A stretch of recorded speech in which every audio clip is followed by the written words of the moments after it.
Hello everyone, this is Ashish Kumar और आज हम करेंगे क्लास 9 के चैप्टर नंबर 2 पॉलिनॉमियल्स का इंट्रोडक्शन पार्ट।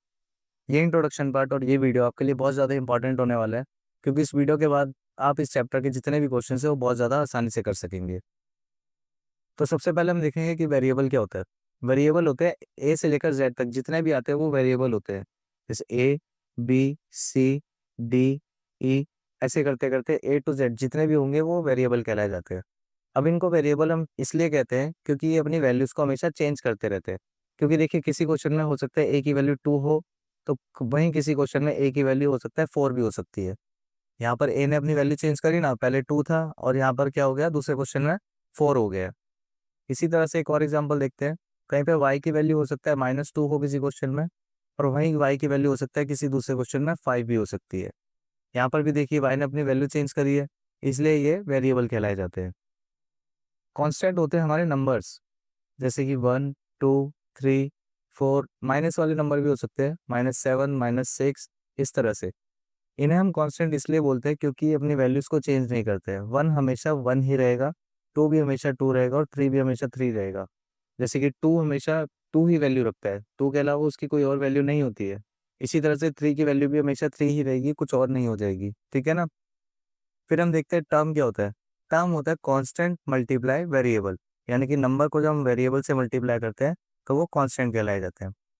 इसके कुछ एग्जांपल देखते हैं, जैसे 4x, यहाँ पे 4 और x मल्टीप्लाई में हो रहे हैं, ये एक टर्म है।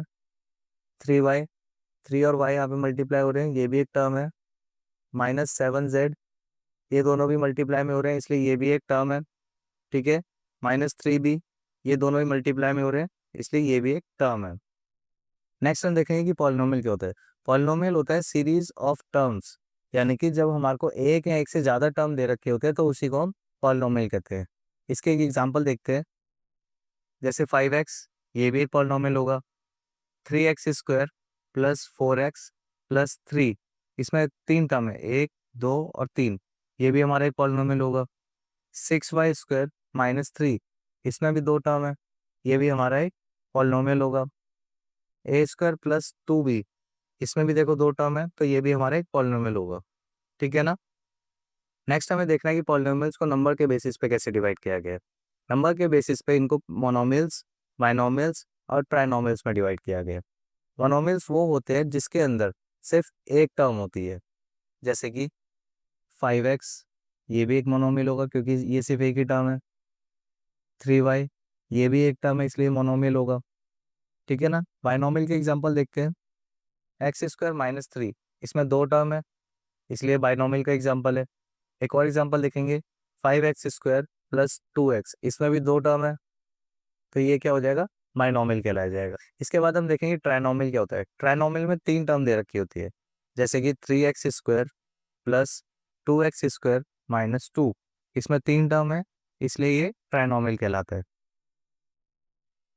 5y³ प्लस y² -3, इसमें भी देखो 3 टर्म है, इसलिए ये हमारा ट्राइनोमियल होगा। नेक्स्ट हम देखेंगे कि डिग्री ऑफ अ पॉलिनोमियल क्या होता है। किसी भी पॉलिनोमियल की जो सबसे हाईएस्ट पावर होती है, पावर मतलब डिग्री, यानी कि किसी भी पॉलिनोमियल की जो सबसे हाईएस्ट पावर होगी उसी को हम डिग्री ऑफ अ पॉलिनोमियल कहते हैं। एग्जाम्पल से समझेंगे तो ये हमारे को बहुत अच्छे से समझ आएगा। पहले एग्जाम्पल लेते हैं, 5y² प्लस 4y -3, इसमें देखिए वेरिएबल की पावर 2 है और यहाँ पे वेरिएबल की पावर 1 है, क्योंकि यहाँ कुछ नहीं था तो 1 होगा। ठीक है, तो इन दोनों में से सबसे बड़ी पावर 2 है, तो इसकी डिग्री क्या होगी, 2। एक और एग्जांपल देखते हैं, 5y4 plus 3y3 plus 2y, इसमें देखो y की पावर 4 है, यहाँ पे y की पावर 3 और यहाँ पे y की पावर 1 है, तो सबसे बड़ी पावर इसका 4 होगी, तो इसलिए ये क्या कहलाया जाएगा, इसका डिग्री कहलाया जाएगा। इसके बाद हमें देखना है कि पॉलिनोमियल्स को डिग्री के बेसिस पे कैसे डिवाइड किया गया है। डिग्री के बेसिस पे पॉलिनोमियल को लीनियर पॉलिनोमियल, क्वाड्रेटिक पॉलिनोमियल और ट्राइनोमियल पॉलिनोमियल में बांटा गया है। अब एक एक करके सबको देखते हैं। लीनियर पॉलिनोमियल होता है कि जिस पॉलिनोमियल की सबसे हाईएस्ट पावर 1 हो, यानी जिसकी सबसे हाईएस्ट डिग्री 1 हो। इसका एग्जांपल देखते हैं, 5x प्लस में 1, यहाँ पर देखिए वेरिएबल की हाईएस्ट पावर क्या है, 1 है, तो इसलिए लीनियर पॉलिनोमियल होगा। एक और एग्जांपल देखते हैं, 2y -3, यहाँ पर भी हाईएस्ट पावर 1 है, इसलिए ये एक लीनियर पॉलिनोमियल का एग्जांपल है। क्वाड्रेटिक पॉलिनोमियल होता है जिसकी सबसे लार्जेस्ट पावर 2 हो। इसके एक एग्जांपल देखते हैं। 5x की पावर 2 प्लस 4x। यहाँ पर देखिए x की पावर 2 और यहाँ पर x की पावर 1 है, तो दोनों में सबसे बड़ी पावर क्या है? 2 है, इसलिए ये क्वाड्रेटिक पॉलिनोमियल होगा। 2y स्क्वायर माइनस 5, यहाँ पर भी देखिए वेरिएबल की हाईएस्ट पावर 2 है, इसलिए ये भी क्वाड्रेटिक पॉलिनोमियल कहलाया जाएगा। नेक्स्ट देखेंगे ट्राइनोमियल पॉलिनोमियल होता है जिसके अंदर हाईएस्ट जो पावर रहेगी वो 3 होती है। इसका भी एग्जांपल देखते हैं हम। 5x की पावर 3 प्लस 2x की पावर 2 प्लस 3x प्लस 1। यहाँ पर x की पावर 3 है, यहाँ पर x की पावर 2 है और यहाँ पर x की पावर 1 है, तो तीनों में सबसे बड़ी पावर 3 है, इसलिए ये ट्राइनोमियल पॉलिनोमियल होगा। एक और एग्जांपल से देखते हैं। 4y की पावर 3 प्लस 3y की पावर 2 प्लस y। इधर y की पावर 3 है और इधर y की पावर 2 है और यहाँ पे y की पावर 1 है, तो सबसे बड़ी पावर यहाँ पे 3 है, तो ये भी क्या क्या कहलाया जाएगा यहाँ पे? Trinomial polynomial. नेक्स्ट हम देखेंगे कि जीरोस ऑफ पॉलिनोमियल क्या होते हैं। जीरोस ऑफ पॉलिनोमियल होते हैं कि जब भी हम किसी वेरिएबल की कोई वैल्यू पॉलिनोमियल में पुट करें तो वो उस पूरे पॉलिनोमियल को जीरो के बराबर कर देता है। ठीक है, तो इसके अंदर हम सबसे पहले देखेंगे कि लीनियर पॉलिनोमियल के जीरोस कैसे फाइंड किए जाते हैं। इसका एक एग्जांपल देखेंगे पहले हम। 4x plus 1। हमें यहाँ पे क्या करना है कि x की जगह कोई ऐसी वैल्यू रखनी है जो इस पूरे पॉलिनोमियल को जीरो के बराबर कर दे। तो सबसे पहले हम क्या करेंगे, 4x प्लस 1 को जीरो के बराबर रख देंगे और एक एक करके सभी नंबर्स को इधर शिफ्ट करते जाएंगे। तो 4x को हम यही रखेंगे, प्लस 1 को जब इधर लेके जाएंगे तो माइनस 1 हो जाएगा और 4x बराबर में इन दोनों को जब हम सॉल्व करते हैं तो माइनस 1 मिलेगा। अब 4 को भी इधर लेकर आना है, तो 4 क्योंकि x का मल्टीप्लाई में है, क्योंकि यहाँ पे कोई साइन नहीं है दोनों के बीच में, तो मल्टीप्लाई होगा। मल्टीप्लाई इधर आके डिवाइड में हो जाता है, तो x बराबर में -1/4। इसका मतलब ये निकलता है कि हमारे को यहाँ पे x की वैल्यू -1/4 पुट करनी है, जिससे कि ये पूरी वैल्यू जीरो हो जाएगी। इसको हम वेरीफाई कर लेते हैं। यहाँ पे वेरीफाई कैसे करेंगे, 4x प्लस 1, अब x की जगह हमें रखना है -1/4, तो मल्टीप्लाई में है ये दोनों, तो ब्रैकेट में लेके -1/4 प्लस 1 एज इट इज। अब क्योंकि मल्टीप्लाई में हो रहे हैं दोनों, तो 4 से 4 कैंसिल आउट हो जाएगा। यहाँ पर हमारे पास क्या बचता है, सिर्फ -1 और +1। माइनस प्लस माइनस, तो 1 में से जब 1 जाएगा तो 0 ही बचेगा। ठीक है ना, तो यानी कि अगर हम x की वैल्यू -1/4 रखते हैं तो ये पूरा पॉलिनोमियल 0 हो जाएगा। तो इस पॉलिनोमियल का 0 हमारे को मिलता है -1/4। नेक्स्ट हम देखेंगे कि जीरोस ऑफ क्वाड्रेटिक पॉलिनोमियल हम कैसे फाइंड कर सकते हैं। इसका एग्जांपल लेते हैं हम। 3x square plus 8x plus 4। सबसे पहले हम क्या करेंगे, इसको 0 के बराबर ले लेंगे और यहाँ पर एक रफ लाइन ड्रॉ करेंगे। रफ लाइन ड्रॉ करने के बाद हमें क्या करना है कि फर्स्ट टर्म और जो लास्ट टर्म है इन दोनों को हम इधर मल्टीप्लाई करके लिख लेंगे। 3x square multiply 4। 4 को जब हम 3 से मल्टीप्लाई करेंगे तो 12 और ये x स्क्वायर। नेक्स्ट हमें क्या करना है, जो बीच वाली टर्म है उसको भी लिख लेना है। इसके बाद हमारे को कोई ऐसे दो नंबर्स लेने हैं जिनको मल्टीप्लाई करें तो 12x स्क्वायर आ जाए और उन्हीं दोनों नंबर को जब हम प्लस या माइनस करें तो 8x मिल जाए हमारे को। तो उसको हम कैसे निकालते हैं, मल्टीप्लाई करके जो हमारा नंबर मिला है हम उसके फैक्टर्स कर लेते हैं यहाँ पे। तो 12 के फैक्टर्स करने के लिए हम इसको क्या करेंगे, 2 से डिवाइड करेंगे। 2 से डिवाइड करेंगे तो 6 मिलेगा। 6 को भी हम 2 से डिवाइड करेंगे तो 3 मिलता है और 3 को हम यहाँ पे 3 से डिवाइड करेंगे तो 1 मिलेगा। तो अब हमें ये जो नंबर मिले हैं, हमें इन नंबर्स का इस्तेमाल करके कोई ऐसे दो नंबर बनाने हैं जिनको मल्टीप्लाई करें तो 12x स्क्वायर और प्लस या माइनस करें तो 8x मिल जाए हमें। कैसे बनाएंगे दो नंबर, 2 × 2 × 3। मैं क्या कर सकता हूँ, 3 और 2 को एक साथ लिख सकता हूँ और 2 को भी ले लेंगे यहाँ पे। सो 2x और यहाँ पर 6x। ठीक है ना, हमने x क्यों लिया, क्योंकि यहाँ पर भी x है हमारे पास। तो अब हम देखो जैसे 6x को 2x को मल्टीप्लाई करेंगे तो 12x स्क्वायर आ जाएगा। स्क्वायर क्यों आएगा, क्योंकि जब मल्टीप्लाई होता है तो वेरिएबल की पावर ऐड हो जाती है। यहाँ पे 1 और यहाँ पे 1 है तो ये 2 हो जाएगा यहाँ पे। ठीक है ना, और जब इन दोनों को हम प्लस करेंगे तो 8x भी मिल जाएगा। अब हमें क्या करना है कि फर्स्ट टर्म को एज इट इज लिख लेना है और लास्ट टर्म को भी हम एज इट इज लिख लेंगे।